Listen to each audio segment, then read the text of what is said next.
Hi, you are watching my channel, Travel Friend. ভাবলাম নতুন একটি জিনিস উপহার দেবো সবাইকে। তারপর আমি ভাবলাম কেমন হবে বিষয়টা। সে যাই হোক, তোমরা সবাই আমাকে সাপোর্ট করো, তাহলেই আমার ভাবনা সম্পূর্ণ সার্থক হবে।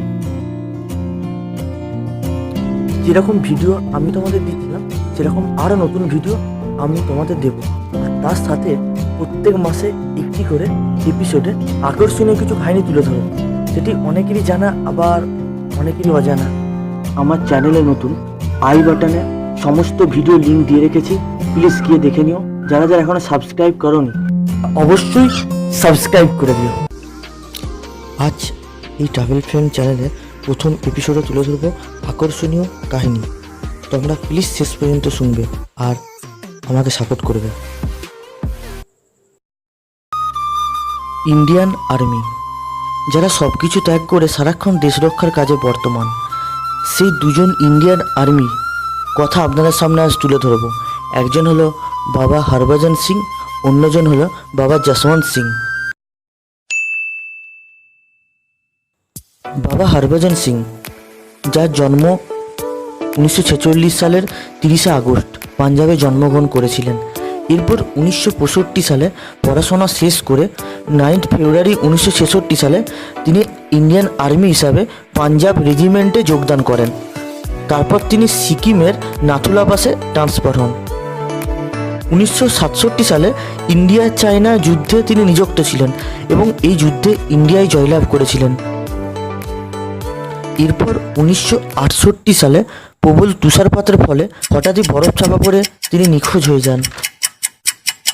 এতদূর পর্যন্ত সবই সাধারণ বিষয় ছিল। এরপর থেকে শুরু হলো সেই কাহিনী।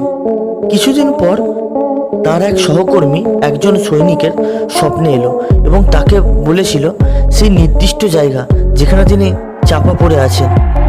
এরপর সেই জায়গা থেকে তাকে উদ্ধার করা হয় এবং শহীদ বলে ঘোষণা করা হয়। তারপর থেকে প্রতিদিন রাতে ইন্ডিয়া এবং চায়নার আর্মিরা দেখতে পেত বর্ডারে একজন সাদা ঘোড়ায় চেপে একজন সৈনিক রাইফেল নিয়ে পাহারায় কর্মরত। চায়নার আর্মিরা এই ঘটনায় হতবাক হয়েছিলেন এবং ইন্ডিয়ান উচ্চপদস্থ অফিসারকে জানায়। তারাও হতবাক হয়ে জানায়, আমাদের কোনো আর্মি তো এভাবে পাহারা দেয় না। এরপর তিনি সবার কাছে বাবা হরভজন সিং হয়ে যান। তারপর তার বাংকারকে ইন্ডিয়ান আর্মিরা মন্দির বানিয়ে দেয়। বাবার যে কক্ষ ছিল সেই কক্ষে একজন সৈনিকের সারাদিন ডিউটির পর যে পোশাক এলোমেলো হয়ে থাকে এবং জুতোর মধ্যে কাদা লেগে থাকে, এরকমই জিনিস লক্ষ্য করা যেত। এবং ইন্ডিয়ান আর্মিরা বাবাকে সকালের খাবার থেকে রাতের খাবার পর্যন্ত সব কিছুই দেওয়া হতো। কথিত আছে, যদি কোনো সৈনিক কর্মরত অবস্থায় ফাঁকি দেয় তাহলে তাকে চড়মারতে বাধ্য হয় বাবা। ইন্ডিয়ান আর্মি এবং চায়নার আর্মির মধ্যে কোনো জরুরি মিটিং হলে সেই মিটিংয়ের একটি আসন বাবার জন্য ফাঁকা রাখা হয়। প্রতি বছর তার ছুটির ব্যবস্থা করা হয় এবং তার বাংকার ট্রেনে করে নিয়ে যাওয়া হয় তার গ্রামে। ইন্ডিয়ান আর্মিরা তার আরও একটি নতুন মন্দির বানিয়ে দিয়েছেন, যেটি নাথুলা পাস থেকে কিছুটা দূরে অবস্থিত। সেখানে গিয়ে আপনি দর্শন করতে পারেন। আমারও সৌভাগ্য হয়েছিল সেখানে যাওয়ার, সেই ফটো আপনাদেরকে শেয়ার করলাম। এমনকি বাবার যে অফিস রুম, সে অফিস রুমে একটি খাতা আছে। আপনি সেখানে গিয়ে আপনার জীবনের লক্ষ্য লিখে আসতে পারেন। কথিত আছে, সারাদিনের ডিউটির পর বাবা এসে সেই খাতা দেখেন এবং সবাইকার মনস্কামনা পূরণ করেন। জসবন্ত সিং রাওয়াত, যিনি রাইফেল ম্যান নামে পরিচিত, 1941 সালে 19 আগস্ট গাড়োয়াল ডিস্ট্রিক্টে জন্মগ্রহণ করেন, যেটি বর্তমানে উত্তরাখণ্ডে অবস্থিত। ছোট থেকেই আর্মি যাবার শখ ছিল, তাই 17 বছর বয়সে যখন আর্মিতে যোগদান করতে যায় তখন তার বয়স খুবই কম হয়, তাকে যোগদান করতে বাধা দেওয়া হয়। এরপর ইন্ডিয়ার সাথে চায়নার যুদ্ধের সংকেত পাওয়ায় 19 আগস্ট 1960 সালে তাকে রাইফেলম্যান পদে নিযুক্ত করা হয় এবং 1961 সালে তার ট্রেনিং সম্পূর্ণ হয়। এরপর অরুণাচল প্রদেশকে দখল করার উদ্দেশ্যে 17 নভেম্বর 1962 সালে ভারত চীন যুদ্ধে যখন ভারত পরাজিত হতে থাকে এবং পিছু হাঁটতে থাকে।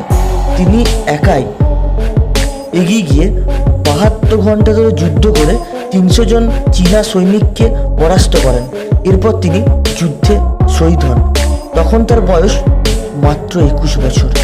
শোনা যায় আজও তার আত্মা সেই জায়গায় 24 ঘন্টা নিজের ডিউটি পালন করেন এবং সেই জায়গাকে আজও রক্ষা করে চলেছে। যশবন্তগড় ওয়ার মেমোরিয়াল, তার সমস্ত জিনিস সংগ্রহ করে রাখা আছে। তাকে সকাল থেকে রাতের খাবার পর্যন্ত সমস্ত কিছুই দেওয়া হয় এবং সেখানে সমস্ত সৈনিক তাকে স্মরণ করে নিজের ডিউটি পালন করেন। আপনি যদি অরুণাচল প্রদেশে তাওয়াং ঘুরতে যান তাহলে অবশ্যই যশবন্তগড় ওয়ার মেমোরিয়াল দর্শন করে যাবেন। আজ দুইজন ইন্ডিয়ান আর্মির কাহিনী আপনাদের সামনে তুলে ধরলাম। ভালো লাগলে অবশ্যই লাইক করে যাবেন। আর একটা কথা বলবো, যারা দেশের রক্ষার জন্য সব কিছু ত্যাগ করে, হ্যাঁ আমাদের ইন্ডিয়ান আর্মি, প্লিজ সবাই তাদের যোগ্য সম্মানটুকু অবশ্যই দেবেন। ট্রাভেল ফ্রেন্ডের পক্ষ থেকে আমি সৌরভ নেক্সট মান্থে আরও এরকম একটি কাহিনী নিয়ে এসে হাজির হব আপনাদের সামনে। ততক্ষণের জন্য ভালো থাকবেন। Good bye.